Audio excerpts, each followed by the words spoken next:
కేటీఆర్ సవాల్ని స్వీకరించాలంటే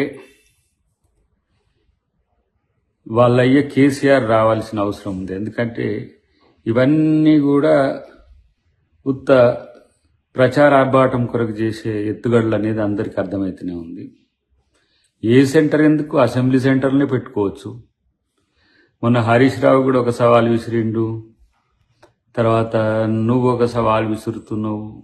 మీ సవాళ్ళన్నిటికీ సభనే సరైన సమాధానం ఇస్తుంది. మీకు మీ పార్టీకి చిత్తశుద్ధి ఉంటే అసెంబ్లీకి మీ అయ్యని రమ్మను. అసెంబ్లీకి మీ అయ్యే వస్తే ఏ సెంటరు అక్కర్లే, అసెంబ్లీ సెంటర్లోనే అన్నీ చర్చించుకోవచ్చు. అట్లా కాదనుకుంటే ఏదో ప్రచారార్భాటం కొరకు మళ్ళీ నేను మీడియాలో కనబడట్లేవు అని ఉనికి కొరకు చేసే ప్రకటనలు అనేది పక్కన పెట్టు మిస్టర్ కేటీఆర్ గారు. ఎందుకు ఈ మాట చెప్పాల్సి వస్తుందంటే మీకు ఇదొక ఏమంటాము తంతుగా మారింది.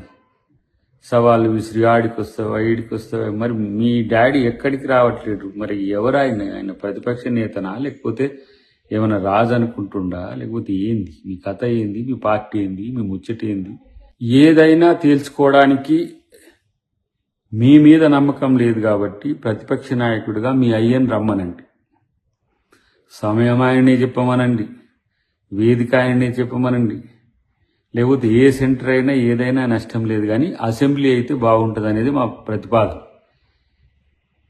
రైతుల సమస్యలే కాదు, అన్ని రకాలు మీరు ఏ ప్రశ్నలైనా అడగొచ్చు, ఏదైనా సమాధానం చెప్పొచ్చు. మీ ఇష్టం వచ్చిన సమయం ఉంటుంది.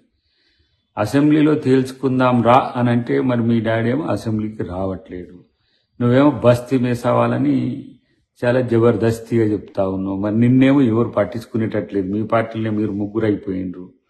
కాబట్టి ఇట్లాంటి పరిస్థితుల్లో కాంగ్రెస్ పార్టీ ఎవరితో చర్చించాలి, లేకపోతే ప్రభుత్వం ఎవరితో చర్చించాలి అని అంటే ప్రతిపక్ష నాయకులతో చర్చిస్తారు. మీలాంటి వాళ్ళతో చర్చించాలంటే మీ క్రెడెన్షియల్స్ సమస్య ఉంది. మీతో ఇప్పుడు నీతో చర్చిస్తే మీ బావ, మీ బావతో చర్చిస్తే మీ చెల్లి, మాతో ఎందుకు చర్చించాలని మళ్ళా తెర మీదకి ఇంకో సమస్య వస్తుంది. కాబట్టి ఫస్ట్ మీరు ముగ్గురు తేల్చుకొని ఎవరో మీ డాడీ తర్వాత మీ డాడీనేమో ఎక్కడికి వస్తాడో రమ్మనండి. మీ డాడీని తీసుకొని నువ్వు మీ డాడీ మీ పరివారం అంతా వస్తే ఎక్కడనైనా దేనికైనా ప్రభుత్వం సిద్ధం, కాంగ్రెస్ పార్టీ కూడా సిద్ధం. ప్రెస్ మీట్లో లేకపోతే ఇంటర్నల్గా కూర్చొని చర్చించి లీక్లో ఇట్లా చేస్తాం అట్లా చేస్తామని నేను చెప్పి మెయ్యి అంటుంటాడు.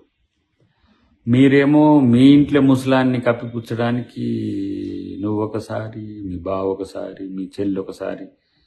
అసలు అర్థం కానిది ఏంటంటే మీ దాంట్లో ముసలాం గురించి ఎవరు సపోర్ట్ చేస్తలేదు, కానీ ఇంకో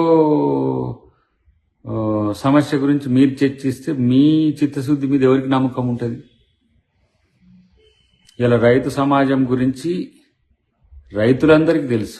వ్యవసాయం గురించి కాంగ్రెస్ ప్రభుత్వం ఏం చేస్తుంది, 6 గ్యారెంటీల గురించి ఏం చేస్తుంది, అందరికీ ప్రజలందరికీ కూడా అపేరెంట్గా గ్రామాలు చెప్తున్నాయి. ఇప్పుడు సన్న బియ్యం నుంచి మొదలు పెడితే ప్రతి ఒక్క పథకం ఏందనేది ప్రజలు చర్చించుకుంటారు. అసలు మీ ముచ్చటేంది?